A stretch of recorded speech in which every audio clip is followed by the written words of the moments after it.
Welcome to the More Than Anxiety podcast. I'm Megan DeVito, and I'm the life coach for stressed out and anxious women who want more out of life. I'm here to help you create a life you love to live where anxiety isn't holding you back.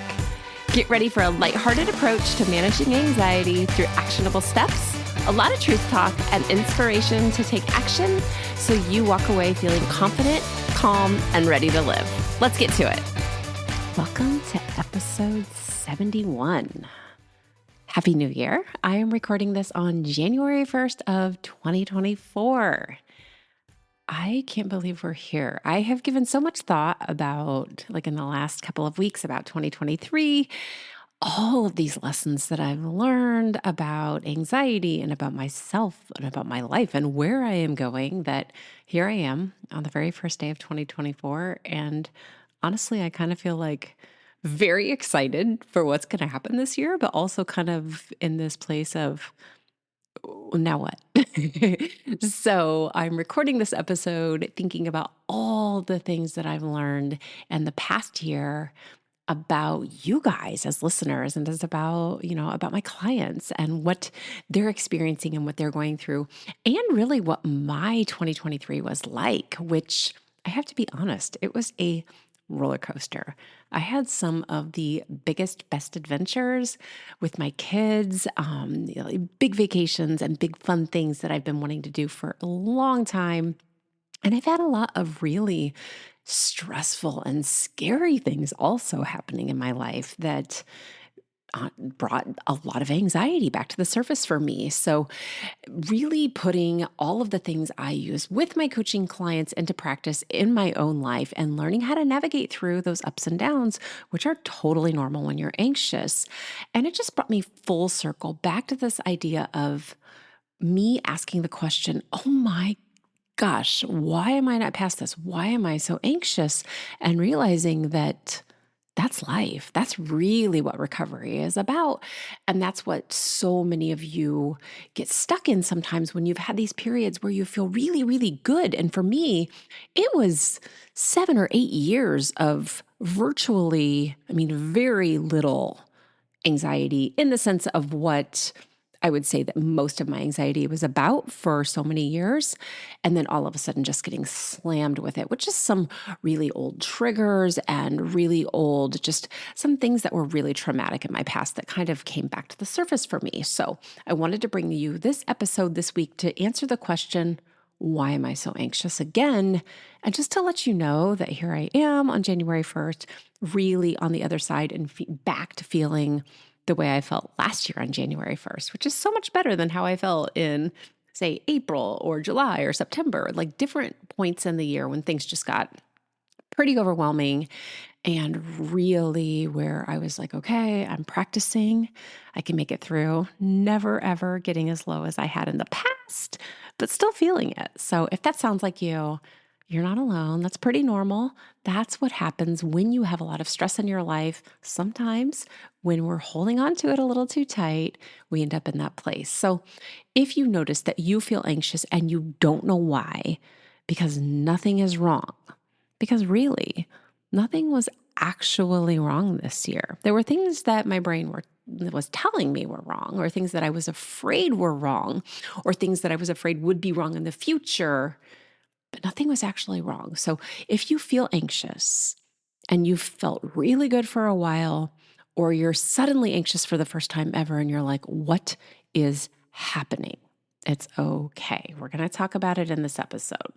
So one of the things you might notice is that you start to think and try and figure out, why do I feel this way? And depending on what comes first for you, it might be that something happened in your life, there was a circumstance, whatever that is, and it caused you to feel anxious inside your body, which is really what anxiety is. It's a feeling in your nervous system that can cause you to have all kinds of different symptoms, whether it's a racing heart or feeling like you can't catch your breath, maybe feeling like you're shaky or you're spacey, all those different symptoms. So that could happen. You could have something like an outside circumstance that makes you feel that way. Or you might just notice that something triggered you that maybe your brain didn't catch, and you notice that your body feels that way, and it makes you start to think. Either way, for me, it doesn't matter. It's kind of the chicken and the egg syndrome, right? Which came first, the chicken or the egg? For me, it doesn't really matter because the truth is you're going to handle it the same way. We're going to get to this point where we say, okay, I need to know how I feel. I feel anxious. And when I feel anxious, your brain starts to figure out, my brain says, okay, I have to figure out what's actually wrong. And this is what you really want to notice. What you probably do when you notice that you feel anxious is start to think. And it might be, I think this thing is wrong with me. I think these people thought that I was ridiculous in this meeting I was in today. I think these people don't know what I'm talking about. I think I have something really wrong with my health, whatever that thought is. So maybe you think that first and then you feel anxious, or you feel anxious and you start to create stories. But the more you feel and the more you think to figure it out, the more anxious you become. And when that happens, you get stuck in this cycle of thinking and feeling because your brain's job is to think. Now, one of the things that you need to know is that even though we might have these different thoughts or these different feelings inside your body, your memories are also held in your body. For a really long time, we thought that memories were only stored in your brain, and that's just not true. We're finding out more and more that muscles and like organs hold on to memories. Maybe you've heard these stories about people who've had organ transplants. Like maybe somebody got somebody's heart, or they got somebody's, I don't know, maybe even corneas or something like that. And all of a sudden they have memories that aren't theirs. They belonged to the person who maybe donated that organ, which sounds bananas, doesn't it? Like I just, I got a lobe of this person's liver and all of a sudden I've got their this memory from their past. And they actually have studies where people will develop different tastes for different like types of music or different foods, or they'll have a memory that doesn't actually coincide with their life, but with their donor's life. So we're learning more and more that those memories are actually held inside our cells. So when you really get to know your body and you know that our memories are held inside of our bodies, then you can start to know where and how your body feels when you're anxious as soon as you notice that feeling. That is step one to really untying all of those anxious feelings, is getting to know your body. Whether you have your own liver or somebody else's, you have to get to know that feeling and just say, oh, as soon as I feel this way, I know exactly what it is. I feel anxious, because the truth is that nobody ever had anything bad happen from feeling anxious. It's just a memory that's stored in your body. It's really uncomfortable, and definitely it's not something that you want to experience, but you get to use it as an alarm to tell you, pause, just stop right there. My body feels this way. I know that it's anxiety. I know that I have these symptoms. I know what they are. I also might notice that my brain is questioning what's going on and starting to think. This is your brain's job. It's just like your heart. You can't tell your heart, okay, now stop beating for a little bit. That's not going to happen. Your brain is going to think.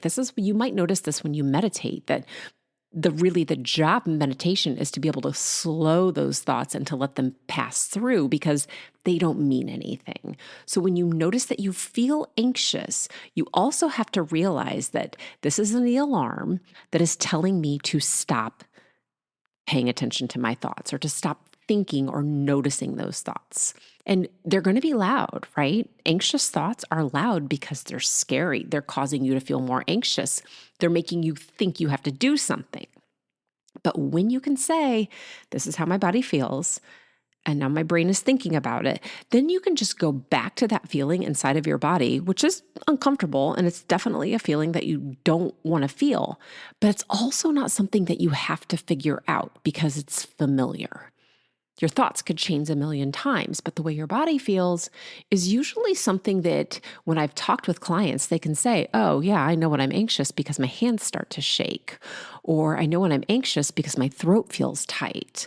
Or I know when I'm anxious because everything looks funny or cloudy or blurry. Whatever it is for you, that's familiar. And it might scare you, but you really do know what it is. So you get to say, I feel this way. I don't need to figure anything out. This is anxiety. It's going to make me try to figure out things. So you just need to attend to it like you would if you had a headache or if you were thirsty. So some of the things you might want to do when you notice that you feel anxious is start paying attention to your breath. Now, I'm going to tell you a few suggestions here, and I'm not saying that all of these work for everybody or what exactly will work best for you. That's one of the things that we figure out when I work with somebody in coaching is what works best for you, because some people will say that breathing thing doesn't help me that much. That's okay. There's lots of other things we can figure out. But one of the things you could figure out is breathing. There's some really simple ways to use breathing to flip the switch on your nervous system. One of those ways is just exhaling a lot more than you inhale. When you're anxious, you probably hold your breath. You probably don't breathe deeply. So paying attention to your breath could be a great way to say, oh, there's that feeling. It's time for me to start doing this breathing method that I learned. Another thing you can do is you can get up and dance. You can turn on music or you can sing a song in your head. It doesn't matter. But moving your body moves that energy through, and anxiety is just a lot of stuck energy in your nervous system. And when you dance, you're not going to feel as anxious. So you could breathe, you could dance. Another thing you can do is hum. And yes, this is just like when you picture a Tibetan monk on the side of a mountain and they're oming and they're om. When you make a humming sound in your throat, it massages your vagus nerve. And I'll talk more about the vagus nerve in the next couple of weeks. But when you massage that vagus nerve, the vagus nerve is actually a nerve that goes from your brain all the way down into your digestive system. It's a regulatory nerve, and your gut is super important when you feel anxious. So when you massage that nerve, you are actually creating a clearer path for all of that serotonin that gets absorbed inside of your intestines to communicate to your brain. That's a totally different topic, but I promise we'll talk about it soon. Another thing you can do when you notice that you feel anxious instead of thinking is journal. If you don't have a journal, I'm going to challenge you this year to get one and to just start simply, maybe writing gratitude, something that you're grateful for, something that you want, something that went well. You can also dump all of those anxious thoughts as long as you're not dwelling on them and buying into them. If you're getting them out of your head and writing them in those journals, that's a great way to get those thoughts out of your head. So you could journal. These are the things that I know that are true.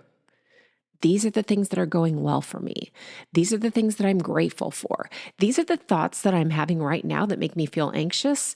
And you might even be able to come up with some counter thoughts but I know this isn't true because I've thought this before and I'm still alive. Or I know this isn't true because I went back to work the next day and I didn't get fired. Whatever your thoughts are, you might be able to counteract them if you've got yourself on a pretty you've lowered that anxiety enough. And that really happens through practicing with, starting with gratitude. Start with what's working. Start with just noticing how your hand feels when you write. And all of those things bring you back into the present moment. Something else that really helps, and I love this, is to do something creative. For me, when I feel anxious, I can grab paper and my paint and watercolor paint, just random stuff. Even if I just paint the same thing over and over again, you can use a coloring book. Those adult coloring books are no joke, you guys. They make them for a reason. You could cut out snowflakes. You could tie-dye a t-shirt. You could, whatever it is that crocheting is magic. I'm not even kidding. That repetitive stitch thing, crocheting, even if you just make a really, really long line of single chains and tear it apart, it will calm your anxiety right down. And another really, really great thing that I think is so powerful, and I wish everybody would make this part of 2024, is to go outside, be in nature, and you get a barefoot bonus. If you can take your shoes off and get your feet in the dirt, even in the frozen dirt, maybe even in the snow for a minute, even in the really cold, icky mud, if you can get your feet in the dirt and just stand there for 30 seconds to a minute, it levels out the energy in your body. This is grounding. It is so powerful. So the more you can be outside, and if it's really cold and you don't want to go barefoot, I get it. I'm a weenie. I hate it when it's cold. But, put on a hat and a coat and go outside in the winter and look up at the sky. Walk in the trees, just smell the air and be in nature. That's going to ground you and it's going to bring you back to center, and it's going to be so helpful to help calm you down.